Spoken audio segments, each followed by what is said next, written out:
আমার বড় কি হয়েছে একটু বল না। আপনি তো বাবা হতে চলেছেন। বাচ্চার বয়স কত দিনের? এই 3.5 মাসের কাছাকাছি। তোর পেটে 3 মাসের বাচ্চা মানে এটা কোনোভাবেই সম্ভব না। তাহলে আপনি আপনার স্ত্রীকে জিজ্ঞেস করুন। আমাকে বিয়ে হয়েছে 1 মাস হয়েছে, আপনার পেটে 3 মাসের বাচ্চা করতে গেলো। বাসায় চলো। তার মানে আপনি আমার লাগে প্রতারণা করছেন। আপনি আরেক জায়গায় আগাম করে সেই পাপের বোঝা আমার ঘরে চাপাই দিচ্ছেন। বলছি বাসায় চলো, আমি তোমাকে সব খুলে বলবো। না আমি বাসায় যাবো না। আগে আপনি কল এই বাচ্চার বাপ কেডা কোন?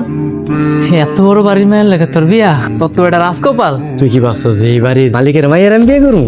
আমার বাড়ির যে কাজের মাইয়াটা আছে না, মামা কি যে সুন্দর। রে তুই কামের মায়ের বিয়ে করতে আমার লইছুস? দূর হালা। আপনিও বসেন, বিয়ের পাত্রী দাঁড়িয়ে থাকলে কেমন দেখা যায়? বিয়ের পাত্রে মানে? মামা বকুলের সাথে আমার বিয়ে দিবেন না? ওর সাথে কেন বিয়ে হতে যাবে? আমার বিয়ে কার লগে দিবেন? আমাদের সন্ধ্যার সাথে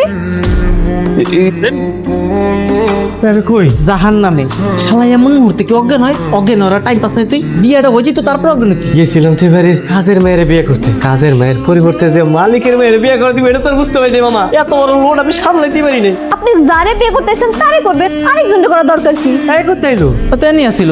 খালুরে পান আপনি ম্যাডাম বিয়ে করতে পারবেন না, আপনি আমারই বিয়ে করবেন। ম্যাডাম বিয়ে করবো না। শোনো আগে কি হয়েছে না হয়েছে সব ভুলে যাও বুঝছো। আর আজকে দেখে তুমি আমারে আর কয়ে রাখবা। তুই ওর কথা বাদ দি, তাড়াতাড়ি বিয়ের ব্যবস্থা করতে হবো। কখন তার মত বুঝাতে ঠিক নাই।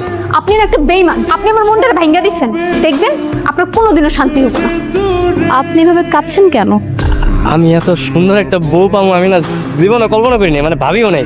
আচ্ছা, আপনি আমার ব্যাপারে সবকিছু জেনে শুনে তারপর বিয়েতে রাজি হয়েছেন তো? হ্যাঁ আমি সব জানি তো, মামা আমারে সব কইছে। এমন একটা পোলারে বিয়ে করলেন যে কিনা আমার প্রেমের প্রস্তাব দিছিল, আমার লাগে পিরিয়ড করতে চাইছিল। বকুল, তোকে আমি না করেছি না এইসব টপিক নিয়ে কথা বলতে? বলতে তো চাই না ম্যাডাম, কিন্তু যেই পোলার লগে আপনার বাড়ির কামের মেয়ের বিয়ে হওয়ার কথা ছিল সেই পোলার লগে আপনি বিয়ে করে নিলেন। আমার হাজবেন্ড আগে কি করেছে না করেছে সেটা তো আমার দেখার বিষয় না। এখন আমার হাজবেন্ড কি করছে বা কি করবে সেটা আমার দেখার বিষয়। আপনি তো একটা প্রতারক। বকুল, তোকে আমি যেতে বলছি না? আমার মানে ঘুম পাইছে, আমি একটা কাজ করি ওই যে সোফার মধ্যে যে ঘুমাই থাকি। হ্যাঁ সোফায় ঘুমাতে যাবেন মানে? আমি আপনার ওয়াইফ, আপনি আমার হাজবেন্ড। আমাকে একা এখানে রেখে আপনি সোফায় ঘুমাবেন কেন? না ম্যাডাম আসলে হয়েছে কি, আমি আবার রাতে লুঙ্গি পরে ঘুমাই তো। ম্যাডাম মানুষ আপনার সাথে লুঙ্গি পরে কেমন দেখাবে না? তার সমস্যা নেই, কিন্তু আপনার লুঙ্গি আবার সকালে গলায় মালা হয়ে যাবে না তো? হ্যাঁ ম্যাডাম কি কর, আমি শক্ত করে গিতে দেবো, সমস্যা নাই। ঠিক আছে, সমস্যা নেই, তাহলে আপনি এখানে ঘুমাতে পারেন। তা আপনি দিনের বেলা প্যান্ট পরতে পারেন তো?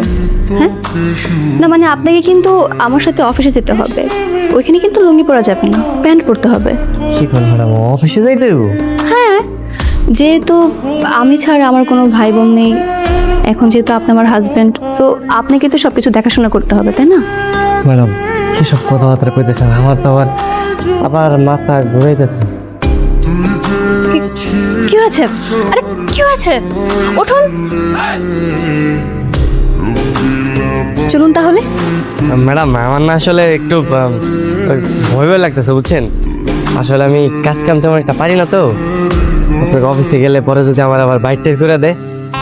আশ্চর্য ব্যাপার, অফিস আমাদের, আর কাউকে যদি চাকরি থেকে বের করতে হয় সেটা আমরা করি।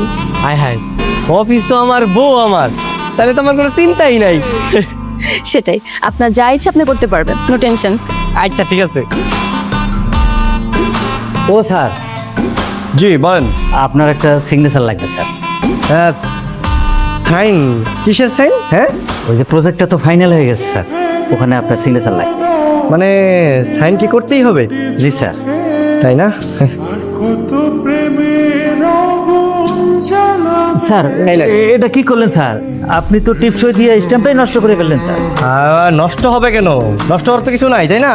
স্যার এখন তো টিপসই চলে না স্যার, সিগনেচার লাগবে। আর শুনেন, আজকে থেকে পুরান নিয়ম যা আছে সব বাদ, নতুন নিয়ম চালু হবে। আর আমি যেটা বলবো সেটাই। সিগনেচার তো সবাই নকল করতে পারে, বুঝলেন নাকি? এই কারণে টিপসই দিছি যাতে কেউ নকল না করতে পারে। কিন্তু স্যার, কি হয়েছে এখানে? উনি টিপসই দিয়েছেন ম্যাডাম, আসলে তো এখানে সিগনেচার লাগবে, টিপসই তো কাজে লাগবে না। কি ব্যাপার, আপনি কি সিগনেচার দিতে পারেন না নাকি? আরে কি বলেন, সিগনেচার দিতে পারবো না কেন? সিগনেচার তো দিতে পারি, কিন্তু আসলে হয়েছে কি ম্যাডাম, ওই যে সিগনেচার তো সবাই নকল করতে পারে, এই কারণে আমি বুদ্ধি করে ওই যে টিপসই দিছি যাতে কেউ নকল না করতে পারে, বুঝলেন? হ্যাঁ, আপনি আপনার জায়গা থেকে একদম রাইট আছেন, কিন্তু বিষয়টা হচ্ছে কি, এই পেপারটা বাইরের দেশে যাবে।